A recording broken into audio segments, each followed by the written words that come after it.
Hello everybody, and welcome to part 9 of my Tsukihime, A Piece of Blue Glass Moon dramatic reading. For those of you who are unaware, my name is BerserkChip. I read visual novels dramatically, meaning it's kind of like an audiobook style. And what that means is that I turn the voice acting off, so I just kind of read it dramatically back to you, similar to like Jim Dale's Harry Potter audiobook series, or like Benny the Comic Historian, if you're familiar with that YouTube channel. Last we left off,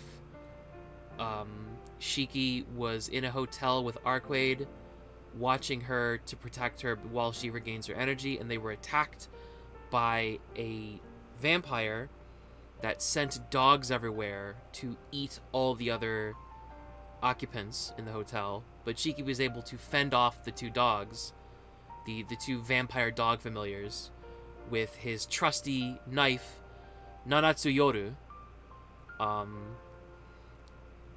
utilizing his power of the mystic eyes of death perception.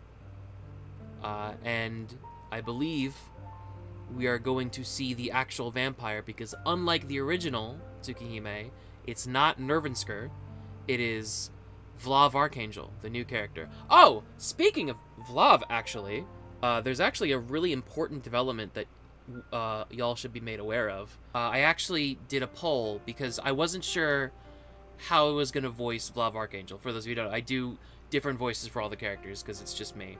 And I let my community, my followers, decide whether or not Vlav would sound like a generic vampire anime guy, or Christopher Walken.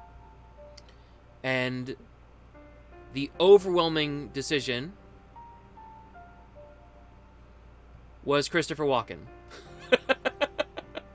So, we will be doing Vlav in the style of Christopher Walken, and let me just warn you, my Walken is fucking terrible. God, this is gonna be such a fucking disaster. Okay, let's do it. I lie down on the ground and look up at the ceiling. My head hurts. The world has started to fray at the edges, and I can see the lines of death poking through here and there. The warmth has completely faded from my limbs, but my mind is still feverishly turning over.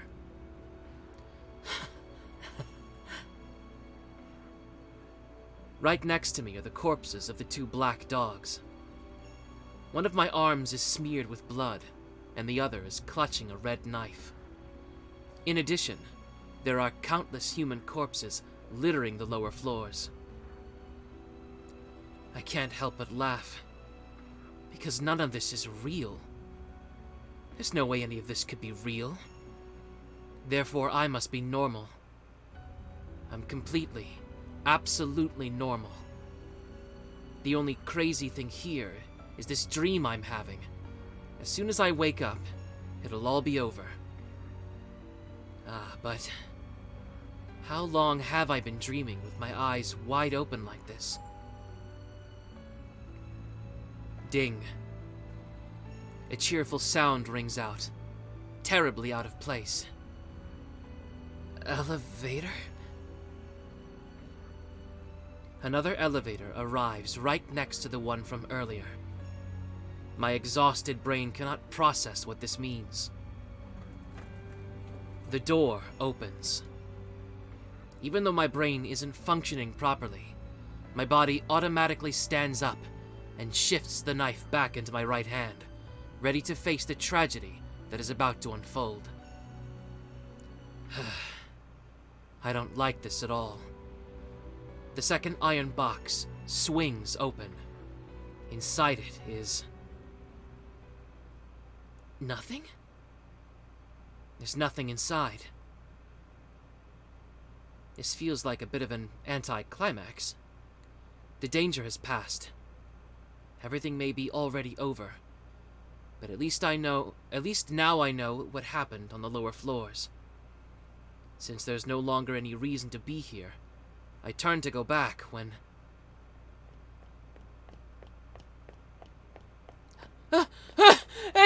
Anyone! A comically absurd female voice rings out. Her voice, along with her footsteps, grows louder and louder. There's no doubt about it. A survivor is breathlessly running up the stairs next to the elevators. Oh, thank goodness! This floor isn't on fire! I can hear her cries of joy. The sound of her footsteps doesn't stop. The source of the voice tumbles onto the landing by the elevators. You! Hey! You over there! Noticing my presence in the hallway, the woman begins to run once again. Thank goodness I'm saved! I'm finally saved! Her face that had been tense with fear begins to radiate joy. A pallid hand appears and drags that hope back into the depths of hell. No way! No! No! No! She continues to stare at me, begging for help.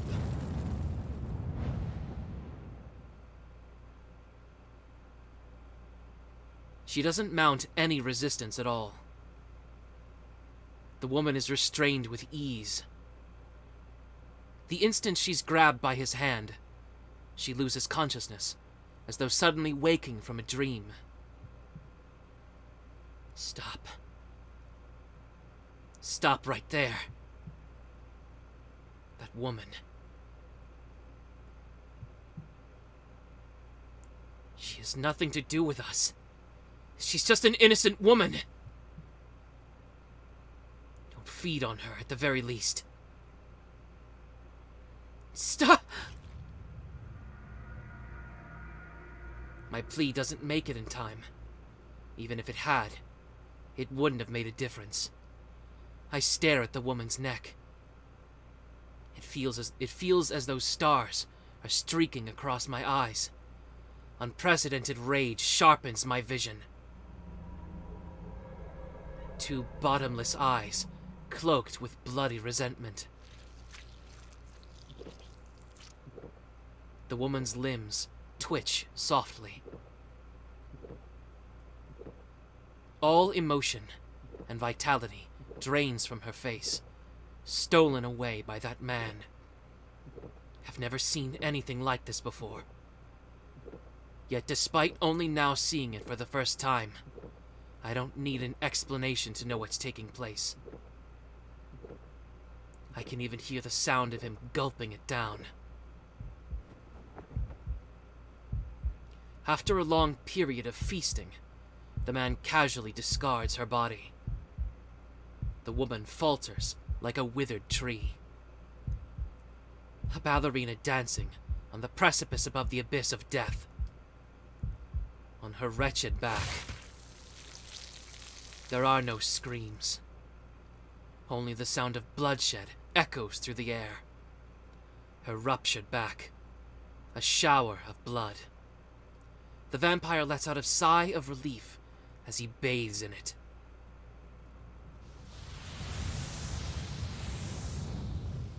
The world changes drastically. The apparent temperature finally matches that of reality. A layer of flame envelops the corridor. Like a river overtopping a dam. The heat scorches my skin. If I breathe now, my lungs will fry for sure. But something's off. They're burning. The flames are definitely flickering. And yet, the building isn't being burned. The only one affected by these flames is me, a living creature. I can feel a headache coming on. The man starts walking toward me.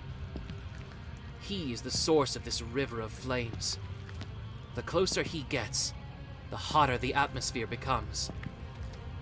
He's still 15 meters away. He isn't even that close, but I'm already unable to breathe. In other words, any living thing would be annihilated if they so much as approached this man. The slim figure advances toward me. His outfit is eccentric, elegant, traditional style clothing, cloaked in a barbarian overcoat. He may resemble a human, but it's clear this man is anything but. Everything is out of sync. I'm about to go crazy. 13 meters. He strides toward me in complete silence.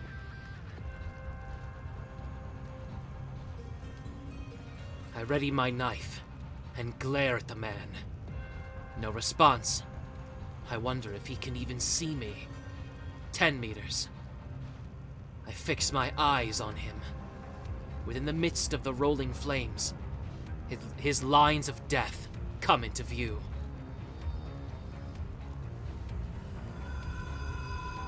The contents of my skull boil like soup. What the hell is that? An intricate, swirling, dense torrent of death. It shines conspicuously at his core, like a jewel. My headache becomes too much to bear, and I tear my eyes away. That thing is bad news.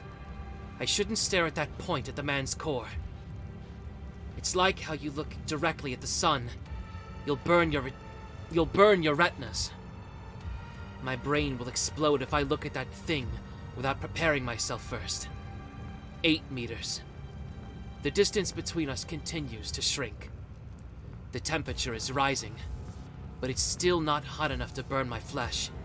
6 meters. The man stops there. His gaze focuses on me. Having come this close, the man finally notices I'm here. Our eyes meet. I shouldn't be making eye contact with him. The woman in white's warning flashes across my mind. But I can't take my eyes off him. I cannot ignore the bottomless voids in front of me. His eyes are different. They must be fundamentally different to the mystic eyes that the woman in white was talking about. These eyes don't have the power to paralyze at all. But these are eyes of madness. The eyes of a madman. An ugly and ungainly being that's driven by nothing but his impulses. Cast about on the waves of his own abnormality. A bastard, just like me.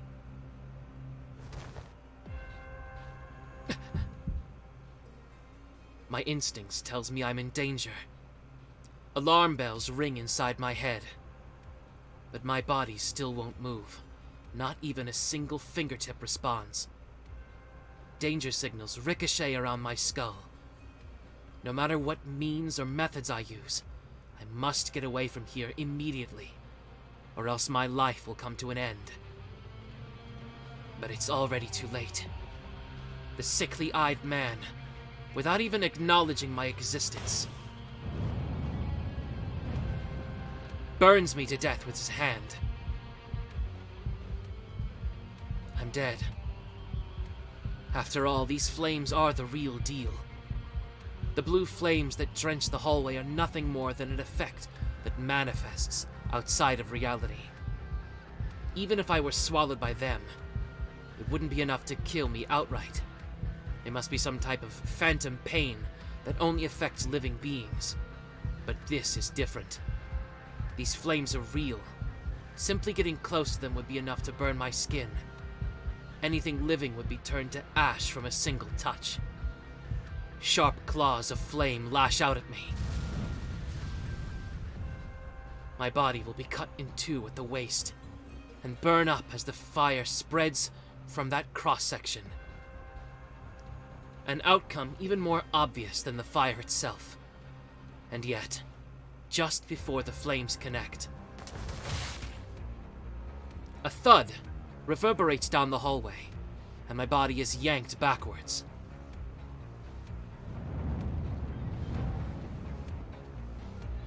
Arcueid? A sound of utter disbelief escapes my throat. My thoughts go blank. I understand what happened. Arcueid pulled me back, and as she did so, stepped in front of me to take the brunt of that hand. But her actions make no sense to me whatsoever. I'm the one who's supposed to be acting as a shield here. So why is she hurting herself in order to protect me? Arcueid's face twists in agony.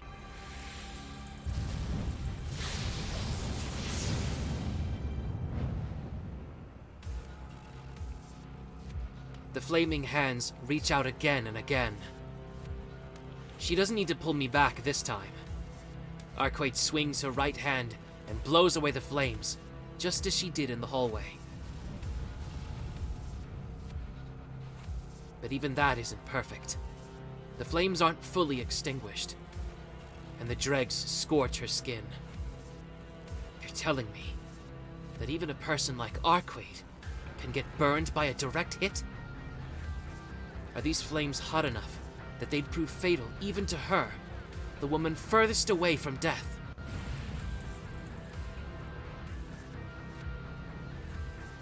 It all happened in under 5 seconds. 10 shots were fired, and 10 shots were intercepted. For whatever reason, the man solemnly lowers his arm. He stares at Arcueid in silence. She glares back at the man in pain, her stomach dyed a deep red. The man is only paying attention to Arcueid. He's acting as though the knife-wielding guy behind her isn't even there.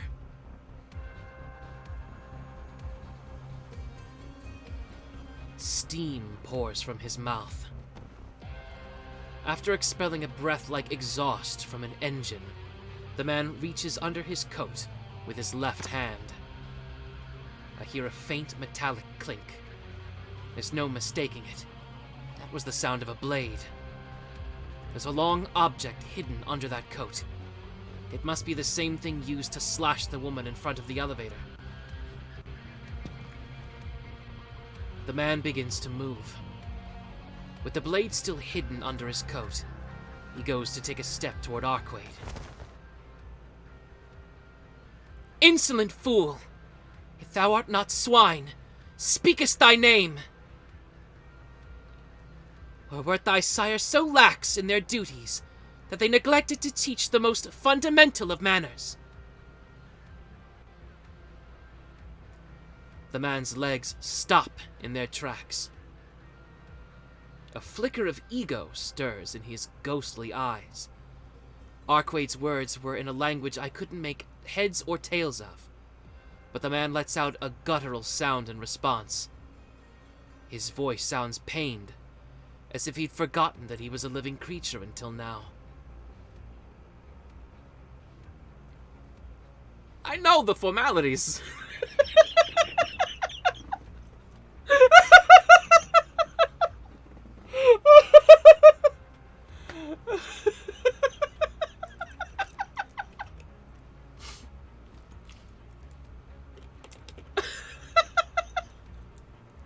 This is what you asked for.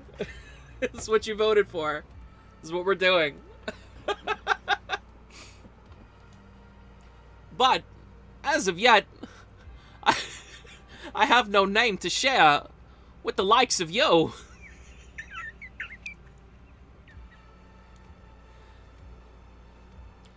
You may not have any manners, but it seems that you can feel at least some shame at least. So, you've lost your original name, huh? But you do have something to be called by, do you not? You may have only recently succeeded in your role, but you still number among the ancestors. The atmosphere changes. The intensity of the blue flames burning in the hallway skyrockets. Did Arcueid's words strike some nerve in the man? Vlav! A troubled expression on his face. The flame-spreading vampire speaks. Vlav! Archangel!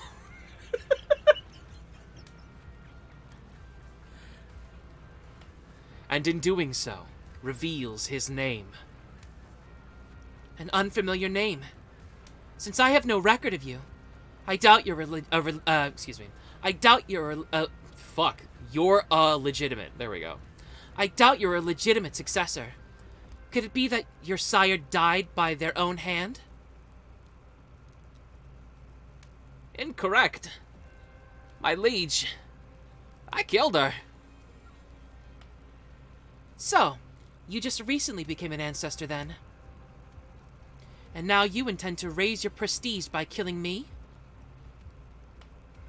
Honor is something that exists within one's own breast. I will take away nothing but the things I desire. As admirable as your determination may be, you should have focused that desire on me alone.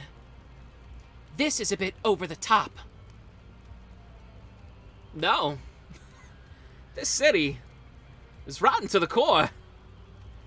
If I do not burn it to the ground, it would go against everything that I believe in.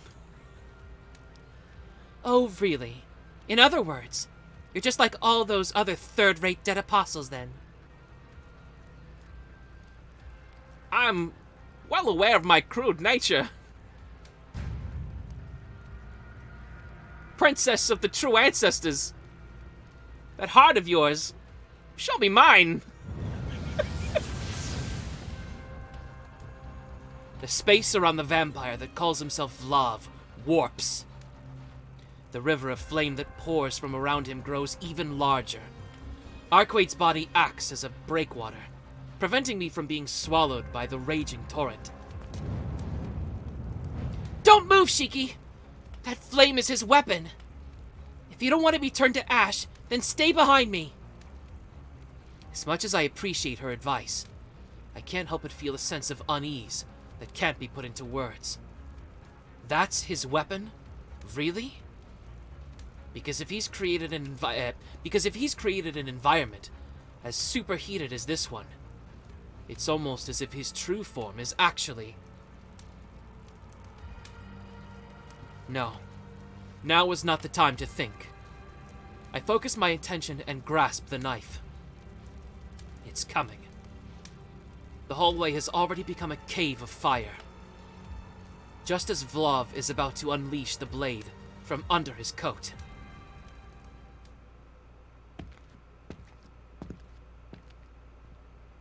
Huh? This happens. The man turns his back on us all of a sudden. He walks over to the elevators, as if nothing had happened, boards one with the same air of composure, and leaves the floor. What? I don't understand what's going on at all anymore. Not the two dogs that attacked me, not the flames that covered the corridor, and not the nightmarish reality that descended on this hotel. Shiki... Arcueid collapses against me with a thud. It's a nasty wound. The bleeding from her stomach has stopped, but her face is contorted in pain. It happened just a few seconds ago. She got that wound protecting me from that man.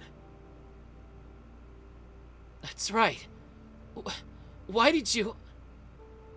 Yeah, I underestimated him a bit. I thought I could save you and still dodge the attack in that situation, but... As expected of you, Shiki. Those wounds that you inflicted on me were worse than I thought. With her face still contorted in pain, Arcueid cracks a smile at her own joke. I can't look at her. She got that wound protecting me. On top of that, she wouldn't have even been in harm's way if it weren't for me in the first place. I don't know how I'm supposed to respond when she looks at me with that idiotic smile on her face. Arcueid leans her body against mine and gently closes her eyes. Wait a minute. What are you closing your eyes for, you idiot? Get a hold of yourself. You're supposed to be an invincible vampire at night, aren't you? Yeah, but it seems that I'm at my limit. What? I'm sorry, but I need you to take me back to my apartment. Arcueid collapses on me. I feel the weight of her body as I catch her in my arms. Wait a minute. You can't be. If you die on me right now, I really won't know how to respond. No, you can't! Wake up, Arcueid! I call out to her as she lies with her eyes softly shut. And then... her eyes... somnolent? Hold on.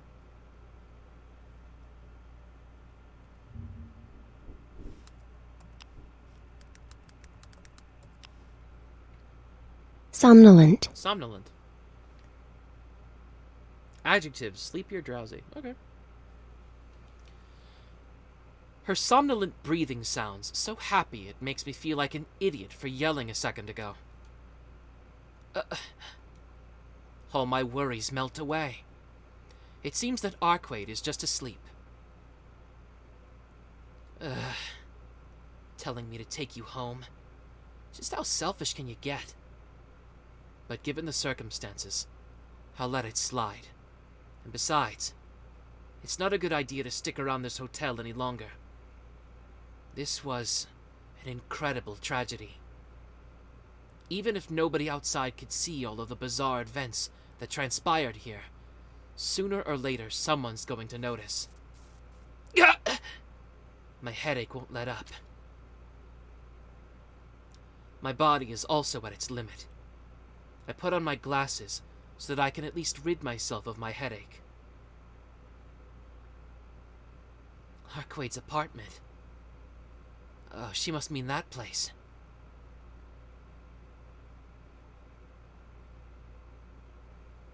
I've only been there once, but I definitely remember it. There's no point in staying here.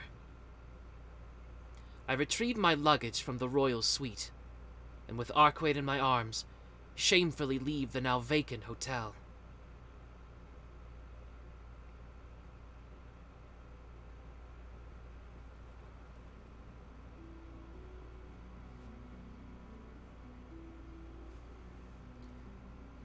The sky outside is bright. I see. So that's what happened. The reason why the man left was so simple. The sun had already fully risen over the city. Without me even noticing, night had given way to day. First things first, I should let Arcueid get some rest. I decide not to catch a cab. A suspicious pair like us are bound to be remembered. Trying to put as much distance as possible between us and the hotel, I board a bus headed for Soya Station. Fortunately, it's early in the morning, so we don't attract any attention.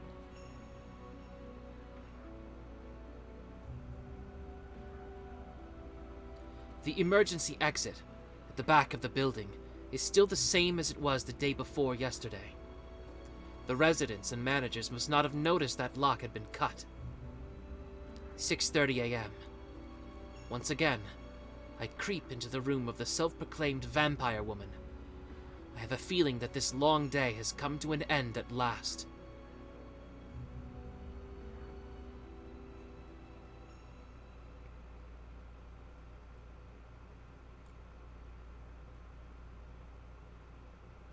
Alright, holy shit, that was a long-ass chapter.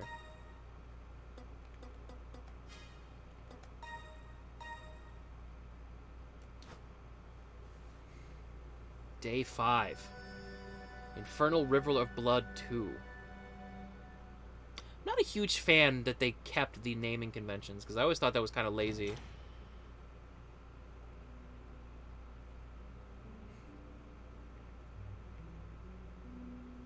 Although I guess it's meant to let you keep track of what arc you're on, I suppose. Arcueid's room isn't exactly what I would have expected of a vampire. Last time I was here, I really wasn't paying any attention to the room itself. Now that I am, though, I see that it's pretty mundane. There are no bottles filled with human blood, nor can I spot any bizarre sculptures or anything like that. She's even got tableware in a refrigerator. What's up with this woman? I lay Arcueid down on the bed as I grumble. What naming convention? Just like, instead of having a unique name for each chapter, it'll be like chapter 2, 2, chapter 3, 2, or chapter 2, 3. Where it's just like the same name, but with like a Roman numeral next to it. It just makes the chapters kind of blend together. But it's fine, it's not a big deal. Although her body's light, carrying her all the way here wasn't easy. I sit on the floor and take a deep breath. It's almost 7 o'clock in the morning. Oh yeah, I better close the curtains. I whip my sluggish body back into shape and go close the curtains. I've done everything I can. Now I should finally be able to relax. But on my way to go sit down, my knees give out, and I fall to the floor with a thud. How pathetic. To think that I'm this worn out just from carrying a single girl. Ever since the accident, I've had a hard time recovering from injuries. Which isn't to say that I don't get enough exercise. The Arimas had a dojo, so back when I lived with them, I'd exercise all the time. After all, for someone with a weak body, even a common cold can become a matter of life and death. I'm proud to say that my fundamental physical strength is on par with the average person. However, there's no way for me to improve my endurance. I'm like a track and field athlete who can do short sprints, but not a marathon. Ugh. I'm so tired that I can't even get up. On top of having talked with Arcueid all night, I haven't had a decent meal in over a day. It's crazy that I've lasted this long. Arcueid. I wonder if she'll be okay with those wounds. I steal a glance at the woman lying on the bed. Her abdomen has stopped bleeding, and even if she's torn limb from limb, she can simply come back to life. Maybe there's no reason to be worried at all. What the hell am I doing? This fever is making me lightheaded. I'm so exhausted I can barely breathe. And yet here I am, worrying over her condition. I guess I must have come down with something pretty serious.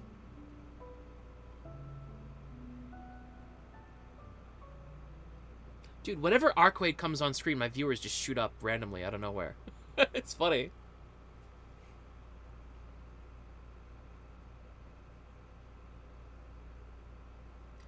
The crash is believed to have been caused by an unknown malfunction in the motorcycle's brake pedal, causing it to fall off of the sudden drop at the side of the road.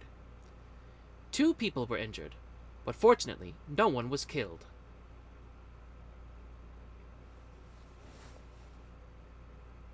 Did I fall asleep? It seems that I passed out where I lay on the floor. For some reason, the curtains are open, and there's a bedsheet covering my body. It's just past noon. There's no sign of Arcueid on the bed, and the TV has been left broadcasting a steady stream of dull news.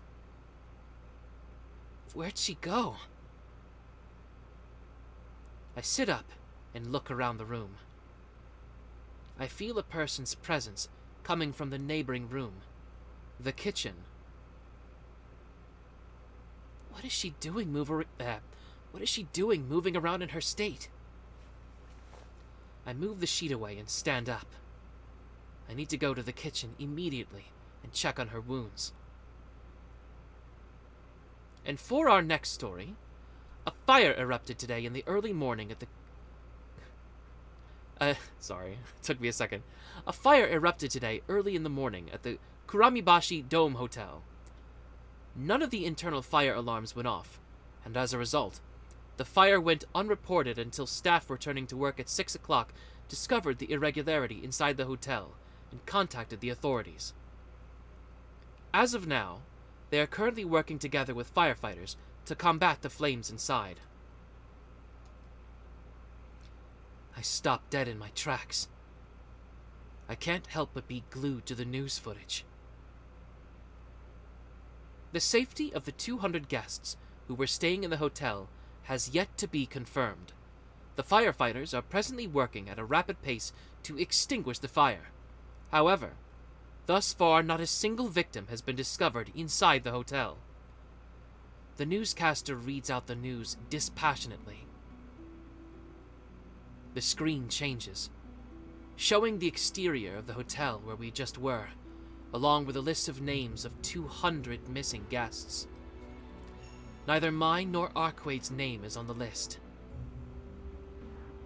In addition, according to the police report, the damage to parts of the walls within the hotel has led to theories that the incident was caused not by a regular fire, but by an explosion as a result of structural defects within the hotel.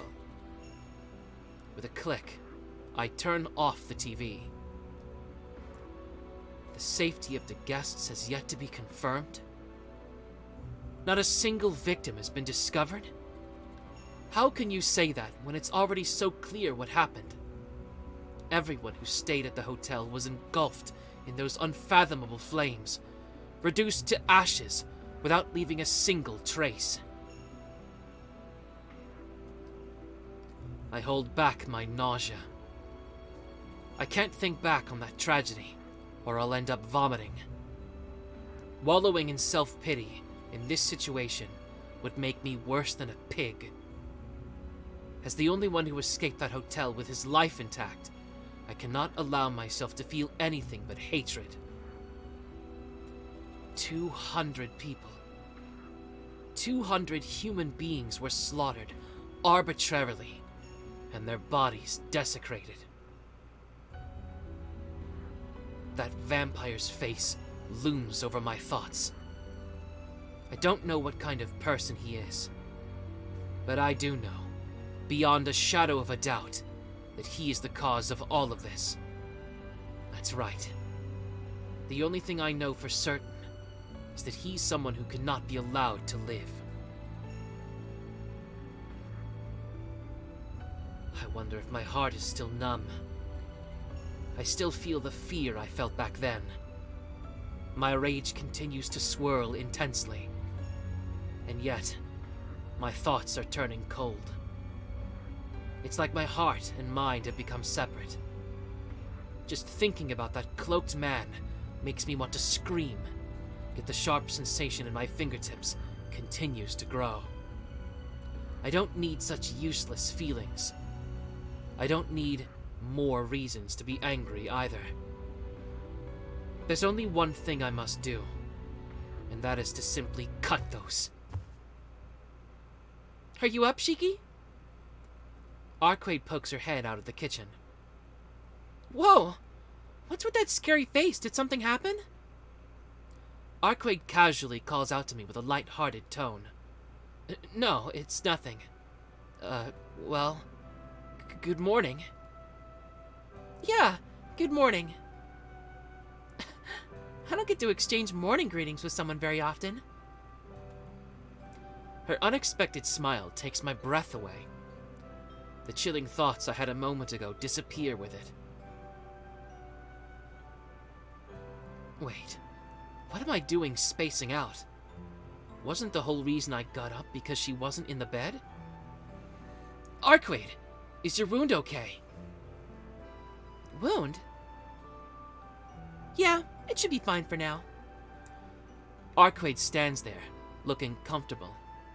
She looks like she's entirely back to normal. Hell, she might even be healthier than I am. I see. Well, I'm glad to hear that.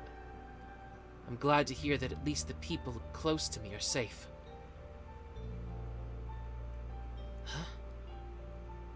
No, what am I thinking? Arcueid isn't human.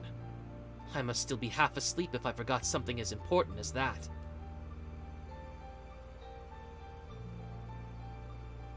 Well, be that as it may, it doesn't change the fact that this is a good thing. I'm glad your wound wasn't that big of a deal after all. Oh, what's the matter, Shiki? It wasn't that long ago that you were calling me a monster. Oh, come on. I still feel that way, but the situation's changed. It's only natural that I'd feel grateful to my savior. Savior? You mean me? Arcueid's eyes open wide in surprise. By the looks of it, it seems she doesn't consider it praiseworthy. That's right. You're the one who saved me. So, I know it's a bit late, but thank you for protecting me. If you hadn't pulled me out of the way, I'd have burned to death as well. Thank you, you say? It's fine. You don't have to go that far.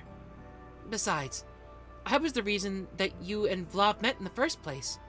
I don't deserve that kind of gratitude. But it's also true that you saved me. You were the one who acted as my shield. Well, that alone is more than enough reason to thank you. I guess it's true when you look at it that way. But I've still got to disagree, Shiki. If I hadn't made you watch over me, you never would have had to go through all that. I'm the one who took away your normal life. Wouldn't it be more appropriate to hate me than feel gratitude toward me? She sure gets fixated on the weirdest things. Come on. Gratitude isn't something that can be explained with logic and reason. It's a matter of feeling.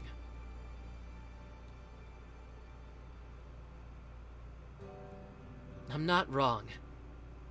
I have to take responsibility for my own actions. Someone taught me that long ago. She told me that no matter what anyone around me thinks, I have to take that which I hold dear into my own hands. That's why I don't feel any resentment or malice toward Arcueid for making me her guard. At most, I would probably blame myself for getting caught up in this mess. I see. Now that you mention it, the reason I needed a shield in the first place is because you went and killed me. So are you saying there's no need for me to apologize for getting you involved? Yeah, that's exactly it. I'm just getting what I deserve, that's all. Getting what you deserve, huh? Yeah, you've had bad luck from the get-go, haven't you? If you'd picked anyone other than me as your murder victim, you probably never would have ended up in this mess. Hey now. To begin with, the assumption that I would kill someone other than her is absurd. Getting such an urge, walking around aimlessly, and eventually killing someone. The only time that's ever happened was with Arcueid. Rather, I don't think there's anyone other than her that I'd even want to... What? Did you remember something just now? Excuse me.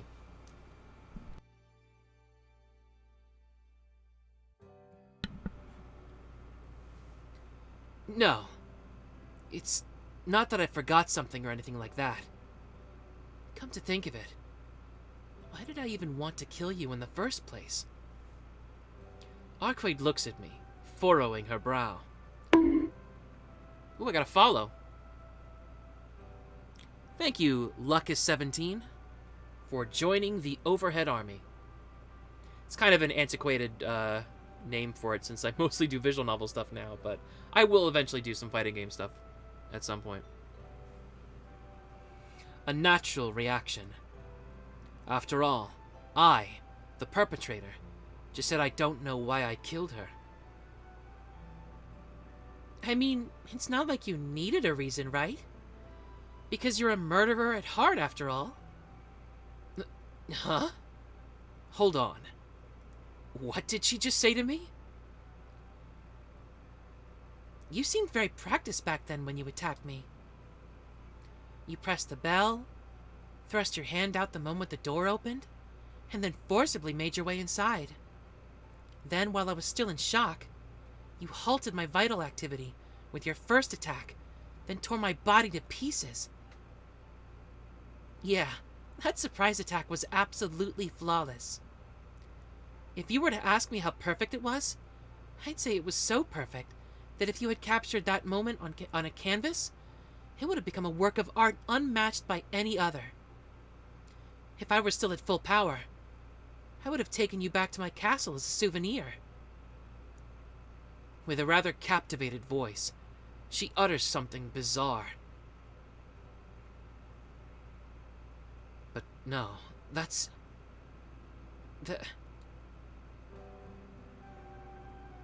But this time, you killed the wrong person. I don't know how many people you've killed so far, but I think when you selected me as your prey, it meant it was finally time for you to pay the piper. That's... What do you mean, that's? And what's with this scary look on your face? If you've something to say, then say it. After all we've been through, there's no need to hold back, right? She's right. After I nod, I gently beckon her over. What is it? Are you going to tell me a secret? Arcueid comes over to me, brimming with excitement and anticipation. I bring my mouth close to her ear so that I can clearly get my point across. You know, Arcueid. Yeah? What's up? Here I go. It's not like that at all, you stupid woman! You stupid woman.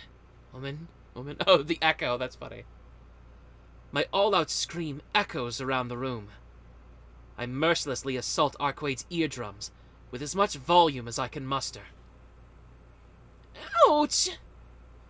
Arcueid covers her ears exaggeratedly. Jeez, how dare you! What do you think you're doing, Shiki? I'm the one who should be angry. I knew something was off when you gave me such an absurdly difficult order, but now I finally get it. Huh? What do you mean you get it?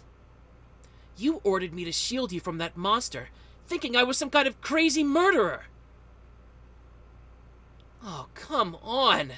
This is a huge misunderstanding. Listen up. I'm only gonna say this once.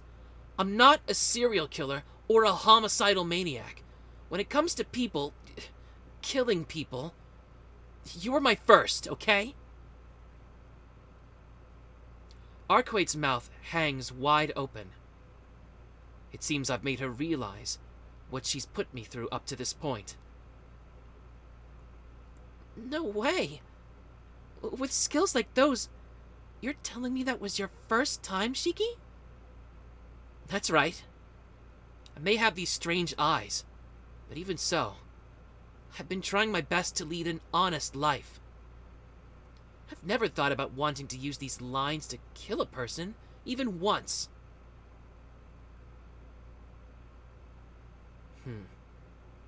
Oh, sorry. If that's the case, why did you go and kill a complete stranger like me? Well, that's because... Just as I'm about to say that I don't know, I realize just how despicable I am.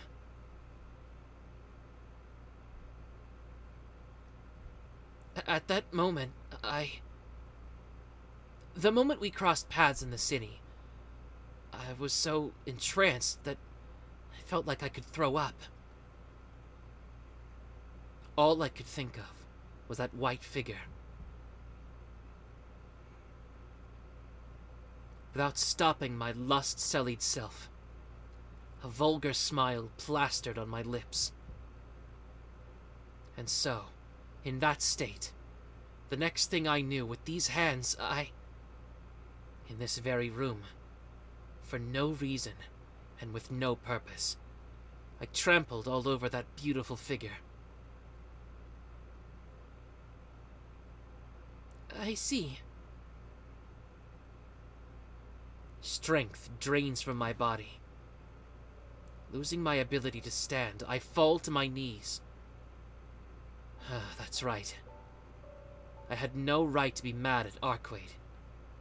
Even though she survived, even though she isn't human, the reality of the situation remains.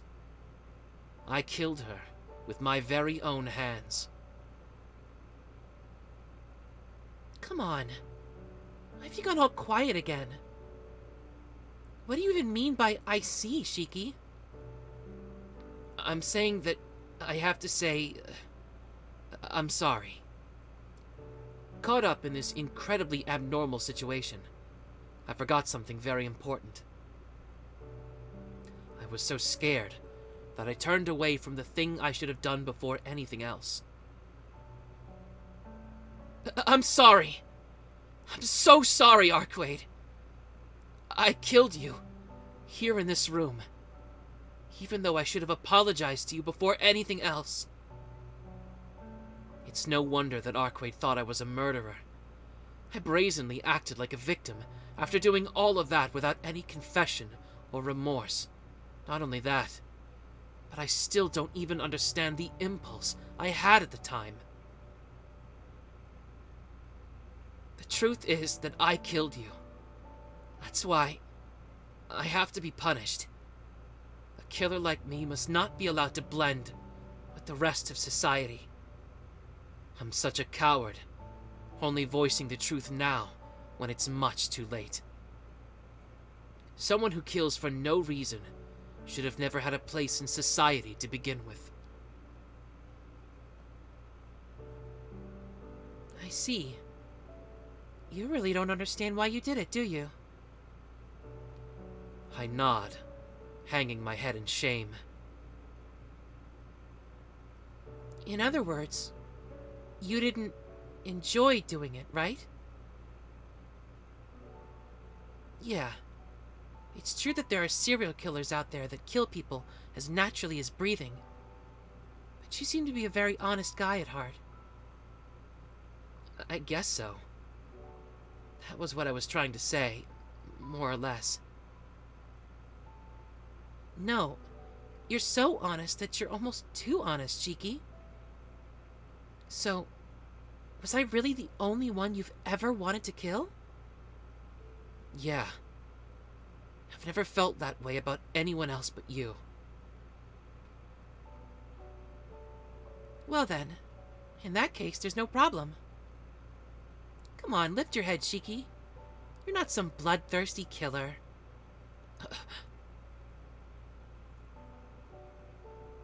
I raised my head, as if I'd been given... I raised my head as if I'd been granted forgiveness.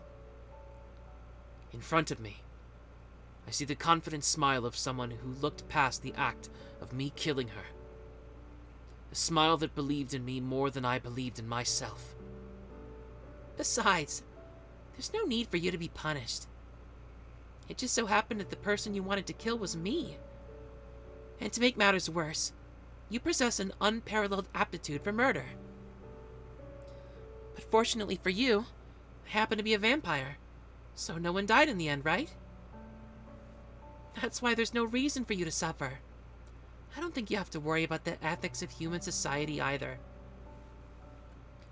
Humans don't have the right to judge you, after all. The only ones in the world who can criticize you are me, the victim, and you, the assailant.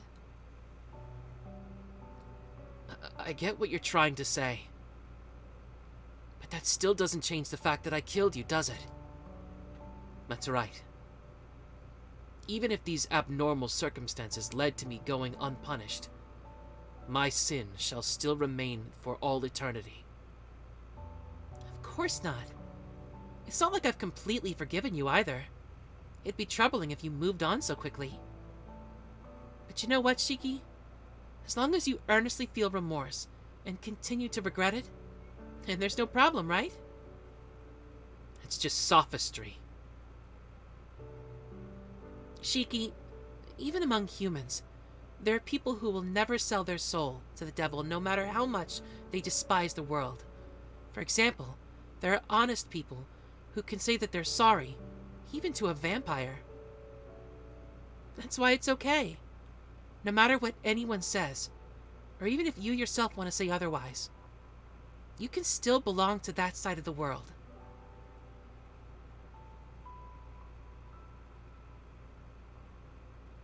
Wait, am I lagging?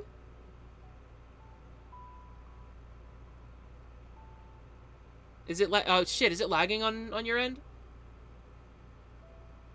What happened to your So actually what happened was when I updated OBS, it made me switch like it said, I can't remember exactly what it was, but it was like fuck, that really sucks. I don't remember exactly what it was, but it made me switch a setting to stream through a different thing, and I don't exactly know what that would cause, like what problems that would cause. But I checked it on my end, and I seem to be streaming relatively okay. So I think it's fine on my end, not sure. So like, is the audio okay on your end, Defying Zero, or is it just the video that's lagging? Am I like teleporting left to right? There's 7 of you. Is anybody else experiencing any problems?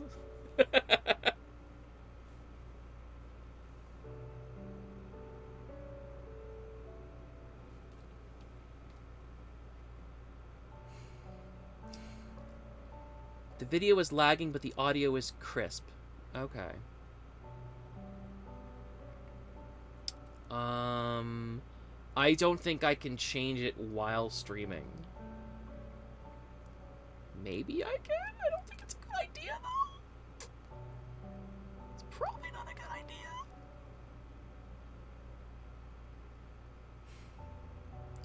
idea. Should I increase or decrease the bitrate? Because my bitrate is like 6,000. Is that too high?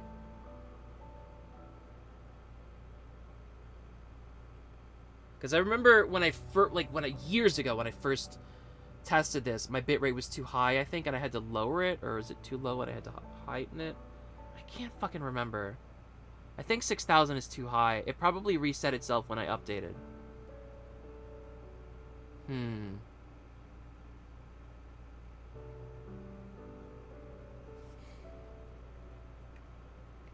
Well, all right. I'll tinker with it after this stream. Okay. Could just be a him problem. Yeah, it could just be a you problem, Zero. I'm speechless. The nerve of this woman. How could she say such a thing to her killer, with a smile on her face? Look, that aside, don't we have a bigger problem on our hands? Now that you're awake, we should talk about what we're going to do. Uh-oh. Oh, there we go. It happened so suddenly. Without any warning, Arcueid collapses to the floor with a smile on her face. Arcueid! I rush over to her fallen body.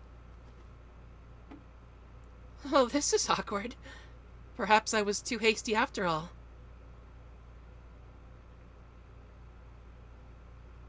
Arcueid takes a pained breath as sweat forms on her forehead.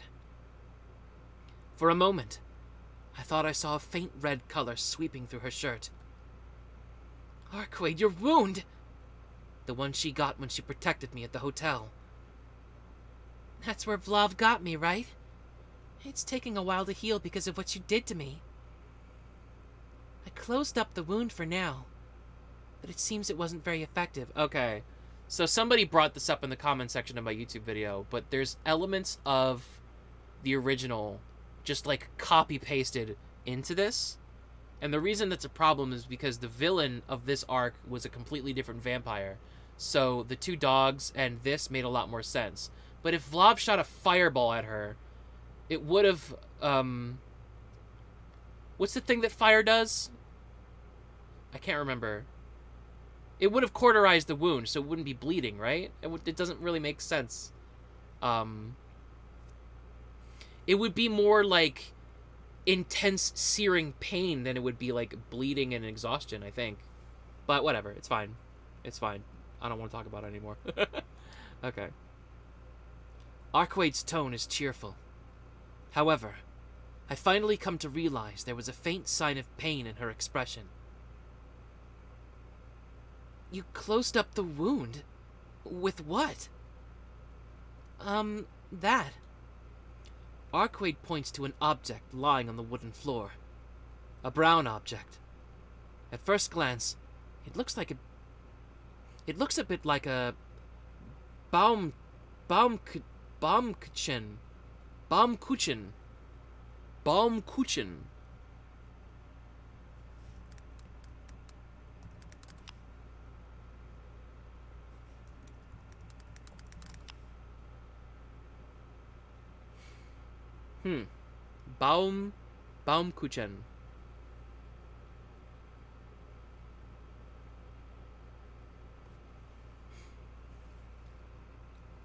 At first glance, it looks a bit like a Baumkuchen, but on closer inspection, it's a roll of 100 yen duct tape. Stop being an idiot and get some rest! What kind of moron uses duct tape to close a wound? Jeez, it's not nice to be calling people idiots all the time. If you keep doing that, I might actually end up believing it myself. Be quiet. Show me your wound. I reach out for her white clothes. However, Arcueid rolls over on the bed with a flop. Don't be ridiculous. What are you gonna do if it opens again? It's fine, just leave it be. You should stop acting stupid as well. Trying to strip a girl of her clothes makes you worse than a dead apostle. Hey now! I don't even see you as a human being. So stuff like male or female is irrelevant. That's a lie. Come on, just be quiet and stay still. If you die from this wound after protecting me, I'll regret it for the rest of my life. Arcueid glares at me in dissatisfaction, and just as I was wondering whether or not she would roll back toward me, she stands up reluctantly, stubbornly refusing to talk. It seems she's a bit sulky, but I guess I'm allowed to look at the wound now. Alright. Let's take a look at what kind of treatment you used.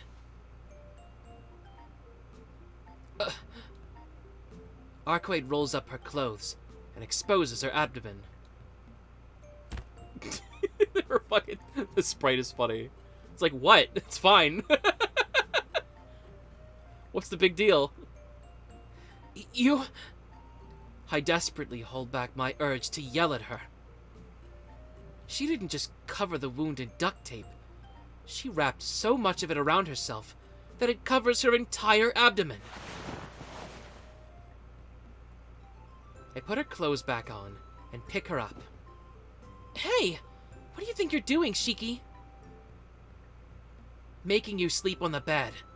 As much as I want to take you to the hospital, we both know there's no way I can do that. And so, I place her down on the bed as gently as I can. Listen, until I come back, you are not allowed to move around. You hear me? If you walk around like you did earlier, I'll run off and forget all about you, okay? I look around the room. As I thought, there's no first aid kit or anything that I could use to treat her wound. She is someone that could just come back to life after all. This may well be the first time this kind of thing has ever happened to her. The cash I have on me comes to a grand total of 2,000 yen. No, this is no time to be caring about pride. Arcueid, you said that you were rich, right? Yeah. It's not like I live in discomfort or anything. Why? Cash, credit card, whatever you got. Just lend it to me. I'm gonna go buy you some first aid. I don't know whether it'll have any effect on you, but I'll try to give you some basic medical care. That's fine, but it might not make a difference, you know. I'll do it even if it won't. I can't just leave you here like this. Got it. Maybe there's some meaning behind our bodies having the same structure after all. Here, says Arcueid, and hands over a few 10,000 yen bills. Not that it really matters, but did she just pull that stack of cash out of thin air? You should just lie down and stay quiet. But you can't fall asleep. Make sure that you stay awake even when you're lying down. Oh, she's not rich. She can just materialize money. Is that the case? Shiki, you're asking for something extremely unreasonable. It's unreasonable, but do it anyway. Your bodily functions decrease when you go to sleep. Same goes for your immune system. If you fall asleep with an open wound, it'll just keep getting worse and worse. Sleeping will only help you recover from fatigue. It won't heal wounds or illnesses. It's better for you to just stay awake until I can patch you up. Yeah, that sounds about right. Arcueid smiles happily. As always, I have no idea what goes on inside her head. Hey now, what exactly are you so happy about? I'm happy because I can finally count on you. I'm gonna go crazy. I hold myself back from replying, and focus on what I need to do next. For starters, I'll leave the room, take off my blood-stained jacket, and go shopping.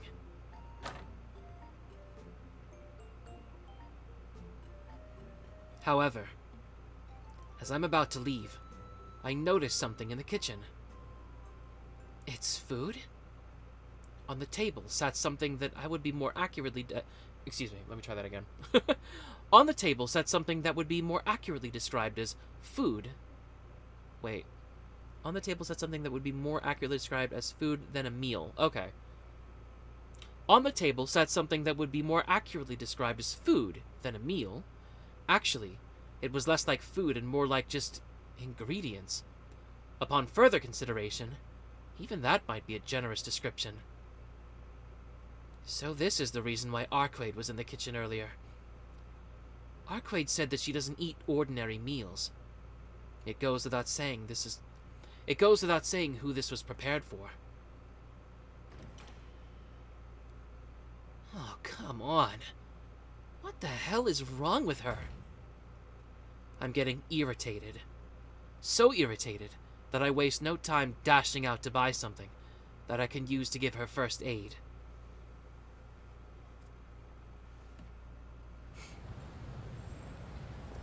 That being said, it's not like I ever dealt with a situation like this before. The only first aid measures that come to mind are gauze for covering her wound, antiseptic, bandages, and painkillers. That and nutrition. I better pick up something for her to eat. Fortunately, I have a ton of money. Although I'm no expert, my amateur opinion is definitely better than coming up empty-handed. You never know what might be of help to her. With that in mind, I buy everything that I can think of.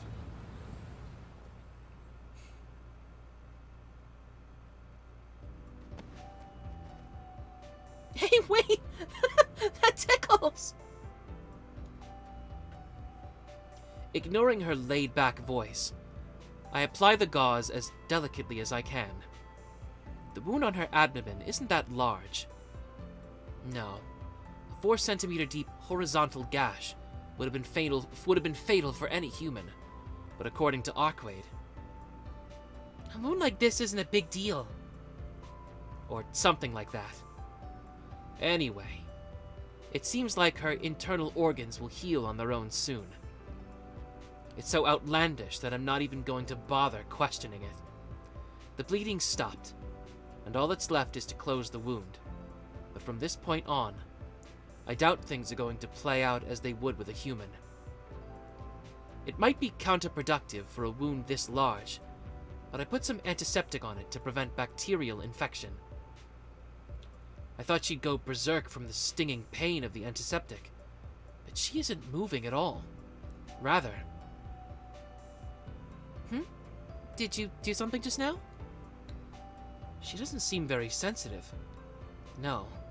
Rather, she's tough. Alright. I put some gauze on her wound and carefully wrap a bandage around it. Stop it! You're too good at this, Shiki! Arcueid lets out a cheerful laugh, seemingly amused by something. Gonna have to jump. Stram is breaking up on me. Oh, I'm sorry, man. That sucks. Thank you for stopping by. I haven't seen you in a while, though. Even though she didn't react at all when I applied the antiseptic, it seems like the bandage is tickling her. I ignore her and fasten the bandage with a pin. They say wounds stop bleeding when you apply pressure, so I give the bandage a final tug to pull it tight. Ouch! Hey, I'm deducting points for that, Shiki. With this, I've done everything I can do for the time being. Incidentally, I've closed the curtains again out of concern for Arcueid. Well, it looks right, but who knows how much good it'll do. How do you feel? Can you move, Arcueid? Yeah, I've got no problems moving around. My insides are still pretty messed up, though, so I'm not as agile as I'd like to be. Oh? Well, you'll have to deal with that on your own. My specialty is cutting. Healing is outside of my jurisdiction. I move away from Arcueid and sit down, leaning against the wall. Excuse me.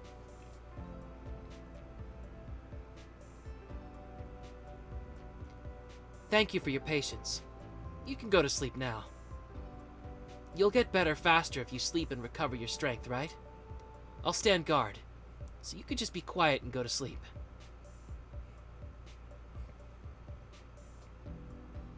No, my wounds won't recover if I sleep. It's just like you said. Sleeping can only help you recover from fatigue.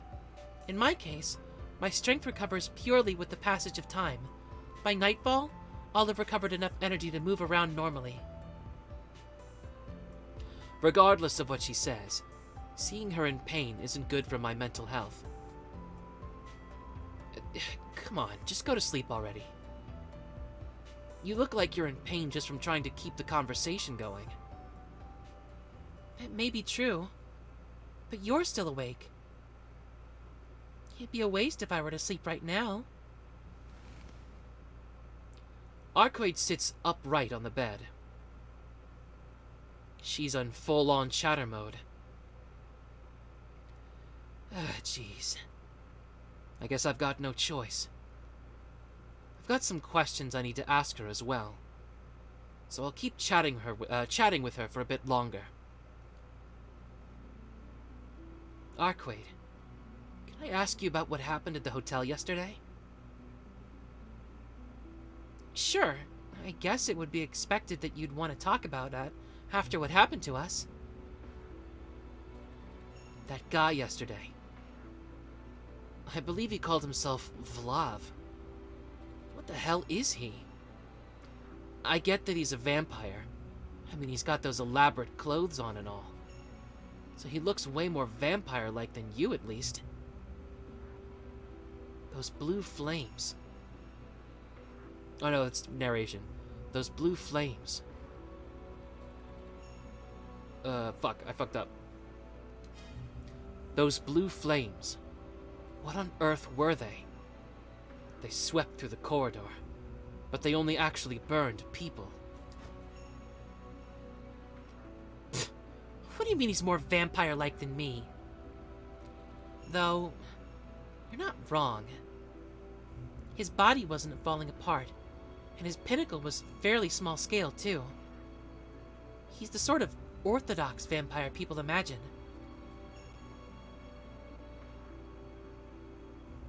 Well, as long as you don't consider that river of flame, at least. Exactly as I thought. That vampire is pretty abnormal, that fire is pretty abnormal even from your perspective, right? Is he stronger than you? As soon as I say that, Arcueid lets out an exaggerated sigh.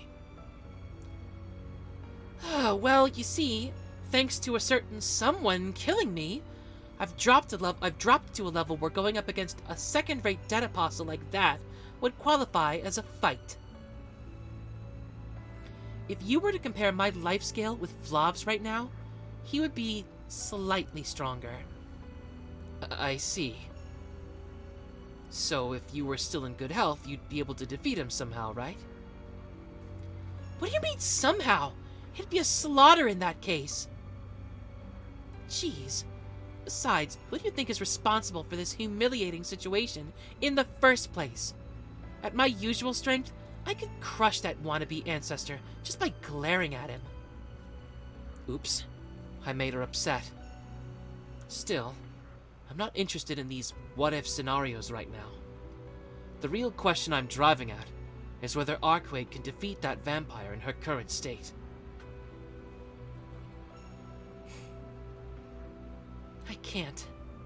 Right now, Vlav is stronger than me. In terms of pure power, I've fallen below him.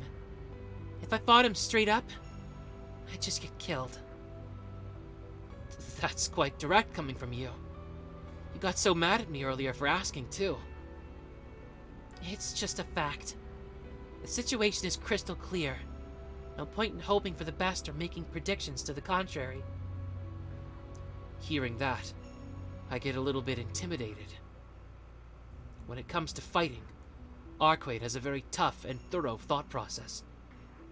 Seeing her cool-headed nature at close range, it once again strikes me, perhaps a little late, that she really is a vampire. Well, I understand where you're coming from.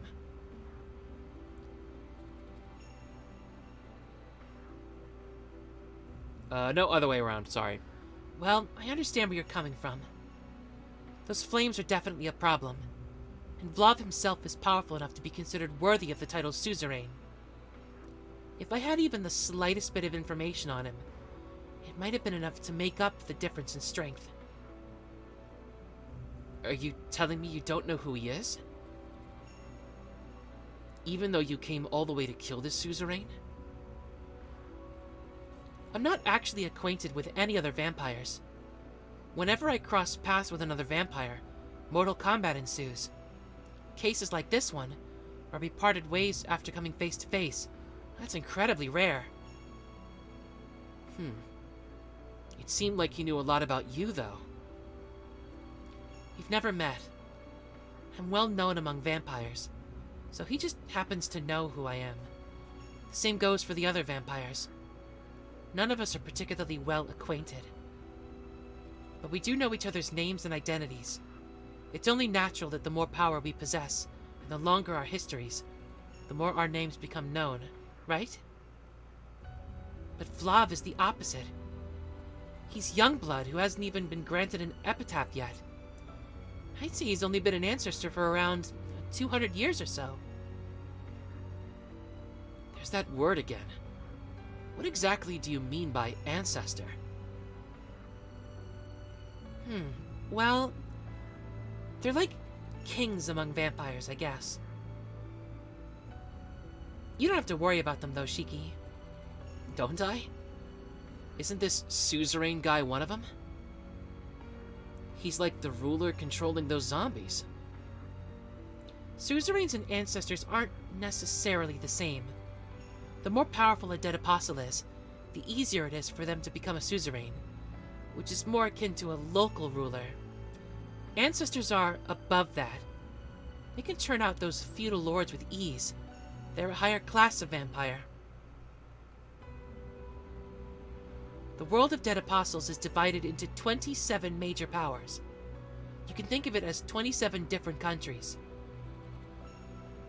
Those who rule those countries, or could be considered a country in their own right, are the ancient vampires known as ancestors. They're the ones who stand on top of the dead apostles. 27 countries, and their kings. I see. If vampires exist, it's only natural that they'd have their own countries, and their own power struggles. Wait, hold on. Doesn't that make him a really strong opponent? Well, yeah. Vlad may still be a novice, but that doesn't make him any less of a walking disaster in the eyes of you humans. Consider what happened at the hotel yesterday. All he did was move from the first floor to the top floor. He didn't even go in there with the intent to kill anybody. He simply has no regard for human life whatsoever. But his presence alone is enough to kill a person. Those flames are like a curse he manifests merely by existing. What the hell? Killing humans just by existing. Humans don't matter to him. And that tragedy at the hotel. Did all of that only happen because we fled to the hotel? Yes. Vlav came there because I was. Vlav came there because that's where I was. Arcueid confirms it. Although Vlav was the one that killed those people, we were the ones that called down that disaster. It'd be easy to say, it's all your fault, and blame everything on Arcueid. That'd be the right thing to do as a human being.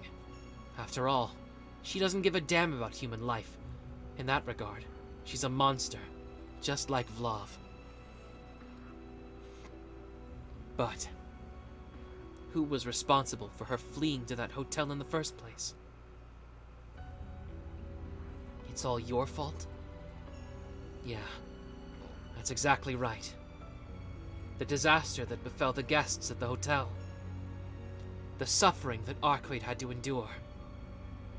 All the blame lies with me, the one who killed her. Shiki, don't make the same mistake twice. It's only natural for the weak to fall before the strong. Their deaths are the fault of the entire human race, which has somehow evolved to the point of being unable to defend themselves. If a human kills another human, that would certainly be considered a crime in human society. But this is a part of natural selection between humans and non-humans. It'd be arrogant to hold yourself personally responsible. Me? Arrogant? Yes. Although, it might be a different story if you were some representative of humanity. Consider this story, for example. Suppose there was a community of carnivores in the remote mountains. Their diet also included humans. Then one day, humans, completely unaware of that fact, came and wiped them all out for their own purposes. In this case, who do you say the blame lies with? The carnivores who couldn't defend themselves against the humans? Or the humans who slaughtered them all? That's... My thoughts of self-loathing come to a halt. Arcueid made that analogy not out of concern for me, but rather as an expression of disdain. The place of sin, the weight of a life. She's denouncing the hypocrisy of people like me, who cannot help but reflect on these things. That's what she's trying to say. Neither man nor beast bear a sin in the natural world. The only absolute evil is a species that cannot preserve its own life. But this is a society of humans, a city of humans. This isn't a matter of human beings too weak for vampires being too strong. Or vampires being... I fucked it up. Too late. People form cities because it's too difficult to survive on their own. They're a defense mechanism to protect the individual through the power of the collective. I think that summoning a vampire to a place like that is something that I have to answer for after all. I see. It seems I was mistaken as well. You're definitely not the kind of person who can get used to cold-blooded murder. What's that supposed to mean? Are you telling me that I'm soft? Something more fundamental than that. Let me make myself clear. Shiki, what are you going to do from here? Are you gonna fight that vampire? Or are you gonna run away? Choose the path that you want. I won't force you anymore.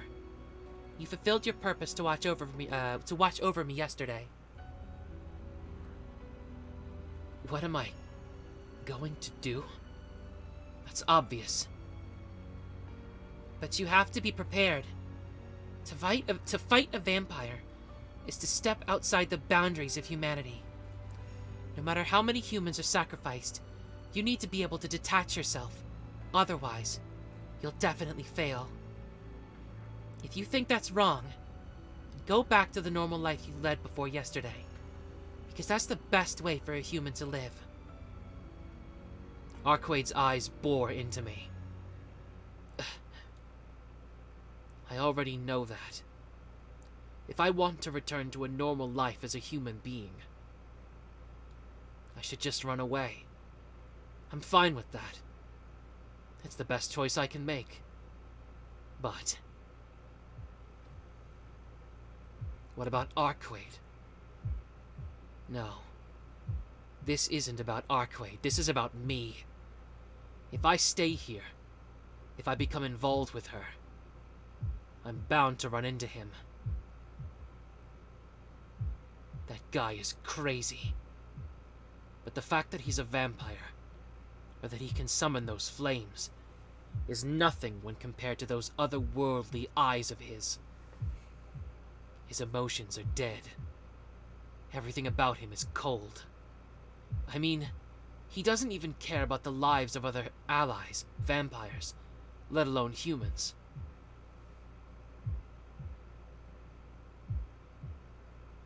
Why not just let knowledge of vampires out to the public?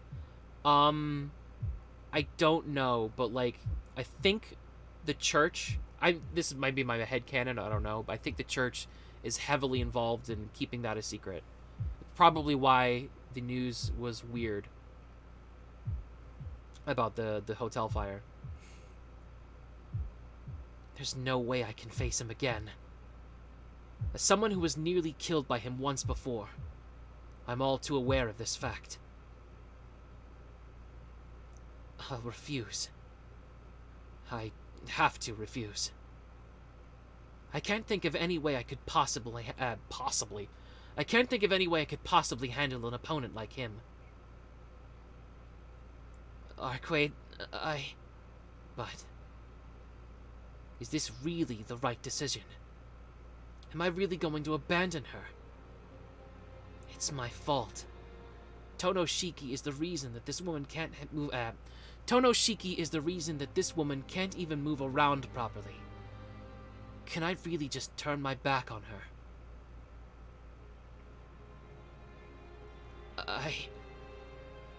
Am I going to run away? Am I really going to run away from that ruthless monster, after he mercilessly reduced all those people to ashes like they were nothing? Am I really going to turn a blind eye, save my own skin, and live on without a shred of conscience?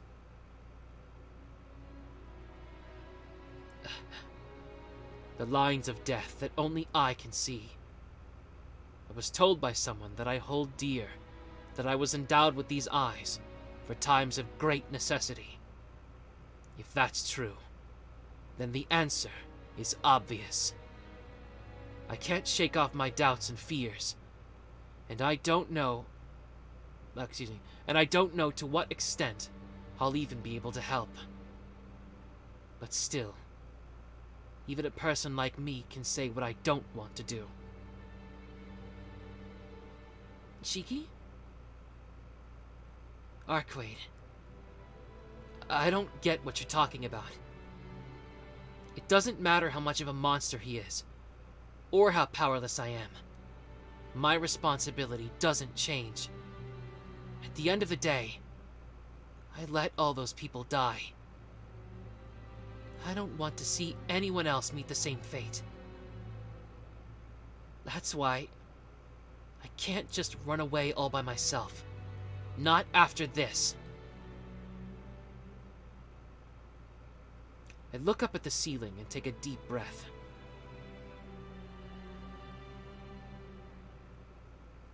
My resolve strengthens as a result.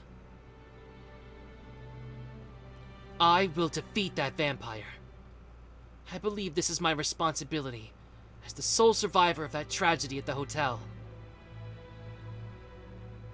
Though I'm replying to her, it's as if I'm trying to convince myself of what I said.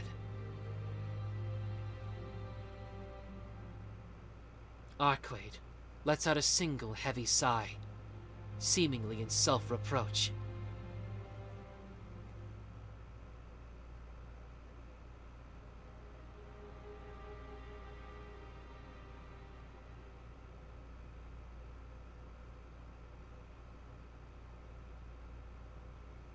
I see.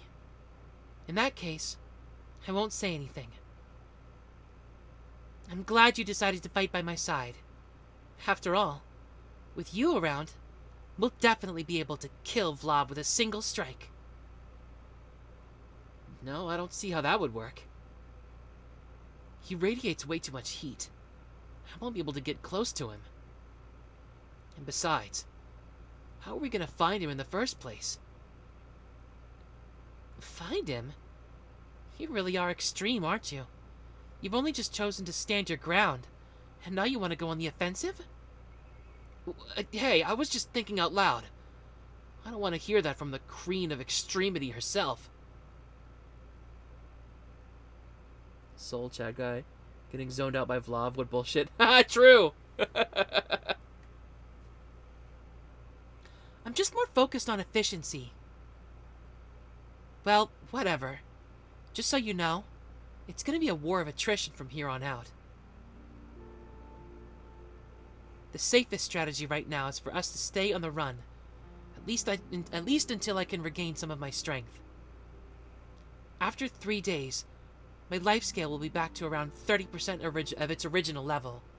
That should be enough for me to defeat Vlad on my own. 3 days? But that means... Yeah. For those 3 days, Vlad will go completely unchecked.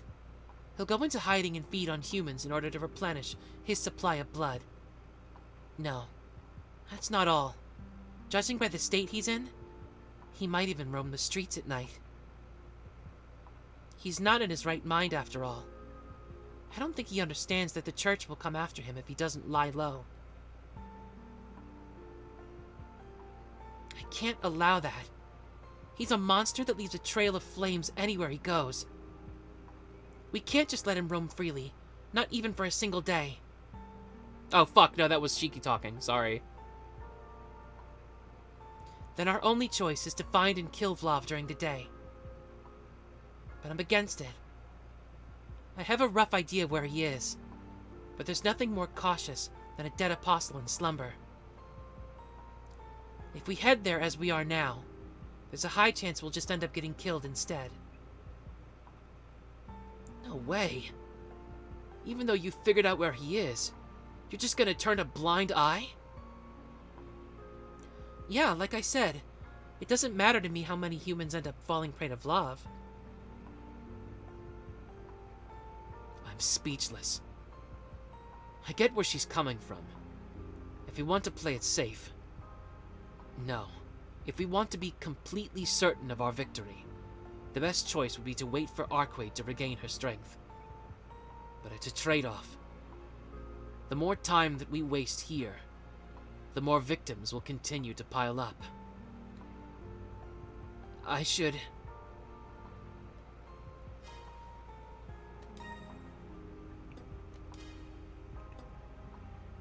Okay. So... hate to leave you all in suspense, but my voice is shot. It's strange. I remember being able to do like 4-hour streams back when I was doing OG Tsukihime. But that's probably because I was just starting out and I was having trouble finding my voice. I feel like I project more, a lot more when I'm doing these, and I think that throws my voice a little bit harder. I think it overall sounds better, but it makes for slightly shorter streams. I almost went 2 hours, though, so that's kind of okay, I guess. But yeah, we're gonna stop here. So thoughts so far. I think after this, I'm not gonna do the Christopher Walken thing. I think that was a one-time thing. It was funny, but it would probably get pretty fucking annoying after a while. So I'll figure out a different voice for him. Actually, they gave a pretty apt description of what he's supposed to sound like, so that's kind of interesting. Cold and dead, like he's forgotten that he can even speak. So yeah, Vlav, he zoned us out. We lost the set. Well, actually, he zoned us and then timer scanned and then left. That's basically what happened. So next stream will be Monday. Normally, I stream on Mondays. I haven't been able to because of work being kind of crazy, because of inventory. But that is over and done with, so my schedule should go to normal, where I should be able to stream on Mondays and Wednesdays normally. Although next week I'll be streaming Monday and Thursday. At some point I would like to stream other things like fighting games or other visual novels or whatever. But yeah, we will be continuing Tsukihime, obviously. This has been a lot of fun. It's been nostalgic, even though it hasn't been that long since I read the original. Literally like less than last year. So that's all well and good and cool. So thank you guys all for watching. Thank you, Midna. Thank you, Soul Chad Guy. Thank you, Defying Zero. If you're watching the VOD on YouTube, thank you for making it this far. Please subscribe to my YouTube channel, youtube.com/BerserkChip. Follow me on Twitch at twitch.tv/BerserkChip. That's BerserkChip with 2 P's because I forgot the password to my previous account. Thank you, Soul Chad Guy, for joining the Overhead Army. Much appreciated. If you're watching on YouTube, please leave a comment. I love reading comments, any criticisms or any scenes that you thought was cool or interesting. Follow me on Twitter. That's where everybody follows me. I have 2,000 followers now. Twitter.com/BerserkChip, where I will post funny memes, fighting game content, and highlights from previous streams. Thank you all for watching, and we will see you next time.